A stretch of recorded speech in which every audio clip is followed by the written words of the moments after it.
بسم اللہ الرحمن الرحیم۔ السلام علیکم، آپ دیکھ رہے ہیں الف نیوز اور میں ہوں آپ کے ساتھ ماجد علی۔ شامل کرتے ہیں پاکستان اور دنیا بھر سے بریکنگ نیوز ہیڈ لائنز۔ امریکہ نے بھارت کو عبرتناک سزا دینے کا فیصلہ کر لیا۔ ڈونلڈ ٹرمپ اور پیوٹن مذاکرات کے اثرات نمایاں۔ اس وقت سب سے بڑی خبر یہ ہے کہ امریکہ نے فیصلہ کر لیا ہے کہ چاہے پیوٹن سے مذاکرات کامیاب ہوں یا نہ ہوں، بھارت کو سزا ضرور دی جائے گی، اور یہ سزا ایسی ہوگی کہ نریندر مودی یاد رکھیں گے۔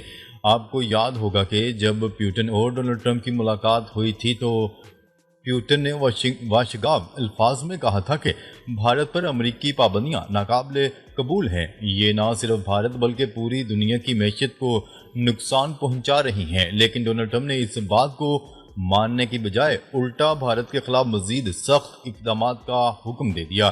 ڈونلڈ ٹرمپ کی ٹیم کا بھارت کا 4 روزہ دورہ، جس میں بڑے تجارتی معاہدے طے ہونا تھے، اچانک منسوخ کر دیا گیا۔ پیغام یہ دیا گیا کہ اب بھارت سے کوئی مذاکرات نہیں ہوں گے، کوئی ٹیرف نہیں ہٹایا جائے گا اور نئی پابندیاں لگائی جائیں گی، یعنی سیدھا مودی کے خلاف امریکہ نے ایک سخت پیغام بھیج دیا ہے۔ اصل وجہ یہ ہے کہ بھارت نے روسی تیل کی خریداری بڑھا دی ہے، جو اب یومیہ 20 لاکھ بیرل سے زیادہ ہو چکی ہے۔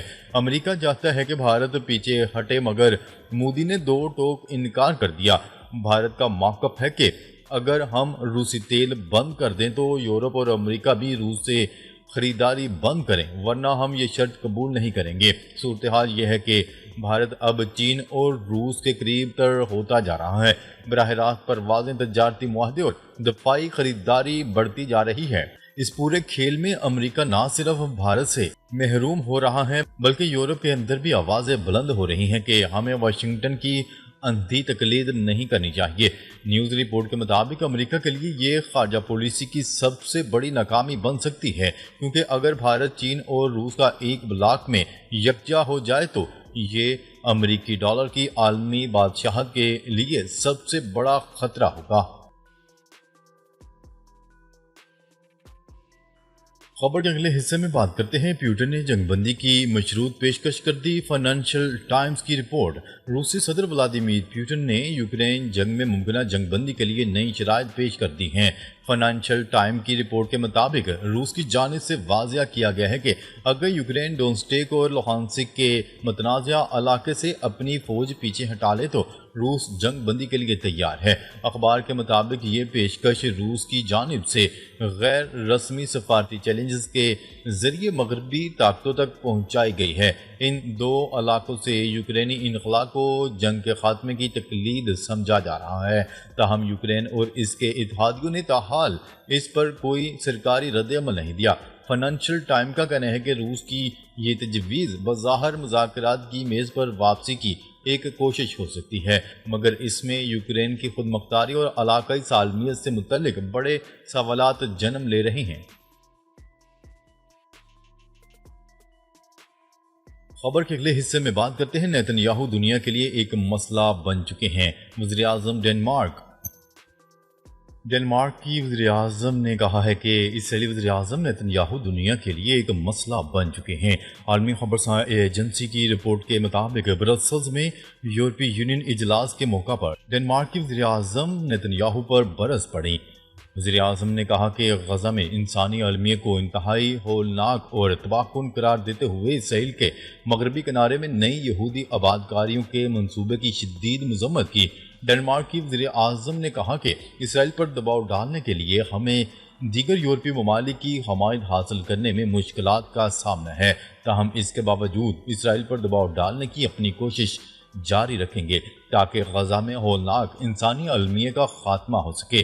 انہوں نے کہا ہے کہ نیتن یاہو اب ایک خود ساختہ مسئلہ بن چکے ہیں اور ہم کسی بھی آپشن کو پہلے سے رد نہیں کر رہے۔ جیسے روس پر پابندیاں لگائی گئیں، اس طرح ہم اسرائیل پر مؤثر پابندیوں کے لیے بھی تیاری کر رہے ہیں۔ اسرائیل پر پابندیوں سے متعلق انہوں نے عندیہ دیا ہے کہ وہ سیاسی دباؤ بڑھانے کے ساتھ ساتھ اقتصادی اور تحقیقی شعبے میں بھی پابندیوں پر غور کر رہی ہیں، جن میں تجارتی یا تحقیقی تعاون معطل کرنا بھی شامل ہے۔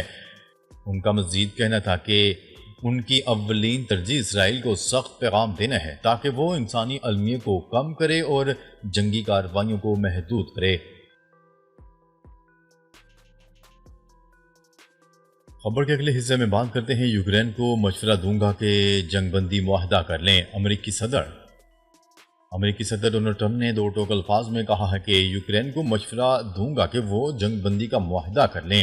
غیر ملکی خبرساں ایجنسی کی رپورٹ کے مطابق امریکی صدر ڈونلڈ ٹرمپ نے میڈیا سے گفتگو کرتے ہوئے کہا کہ یوکرین میں لوگوں کی مزید اموات نہیں دیکھنا چاہتے اور یوکرین میں جاری خون ریزی کی کارروائیوں کو روکنا چاہتے ہیں۔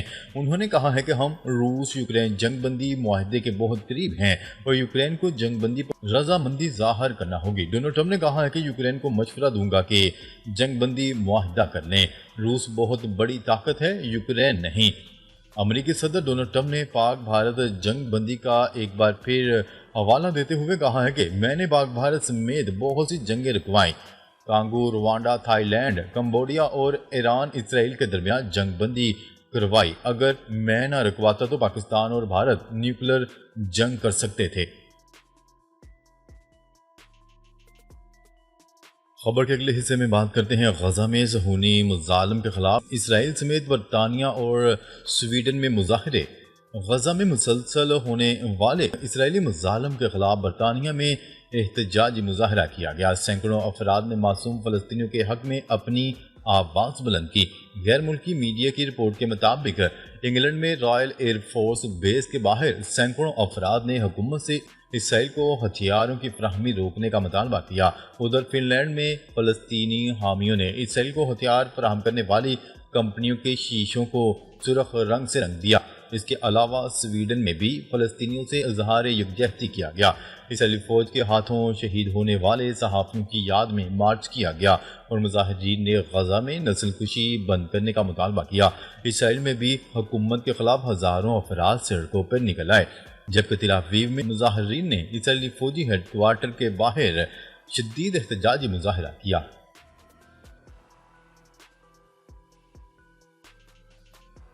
خبر کے اگلے حصے میں بات کرتے ہیں نیتن یاہو کے گریٹر اسرائیل کے بیان کے خلاف 31 عرب اسلامی ممالک نے اعلامیہ جاری کر دیا۔ عرب میڈیا کی رپورٹ کے مطابق اسلامی ممالک نے نیتن یاہو کے گریٹر اسرائیل ویژن کی مذمت کی ہے۔ 31 اسلامی ممالک اور عرب لیگ نے مشترکہ اعلامیہ جاری کر دیا ہے۔ اسرائیلی وزیر اعظم نیتن یاہو کے بیان پر عرب و اسلامی ممالک نے شدید رد عمل کا اظہار کیا۔ 31 عرب و اسلامی ممالک اور عرب لیگ کے مشترکہ اعلامیہ میں کہا گیا ہے کہ نیتن یاہو کا بیان عرب قومی سلامتی کے لیے براہ راست خطرہ ہے۔ نیتن یاہو کا بیان علاقائی و عالمی امن و سلامتی کے لیے بڑا خطرہ ہے۔ اعلامیہ میں کہا گیا ہے کہ نیتن یاہو کا بیان بین الاقوامی قوانین اور تعلقات کی خلاف ورزی ہے۔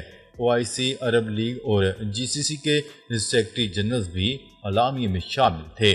گریٹر اسرائیل کا ورژن مغربی کنارے، غزہ، لبنان، شام، مصر اور اردن پر دعوے سے متعلق ہے۔ اسرائیلی وزیر خزانہ کے غیر قانونی آباد کاری منصوبے پر بھی اعلامیہ میں مذمت کی گئی۔ عرب و اسلامی ممالک اور عرب لیگ کے اعلامیہ میں کہا گیا ہے کہ مقبوضہ مغربی کنارے میں توسیعی منصوبہ عالمی قوانین کی خلاف ورزی ہے۔ اسرائیلی وزیر خزانہ کا بیان فلسطینی عوام کے حق خود مختاری پر واضح حملہ ہے۔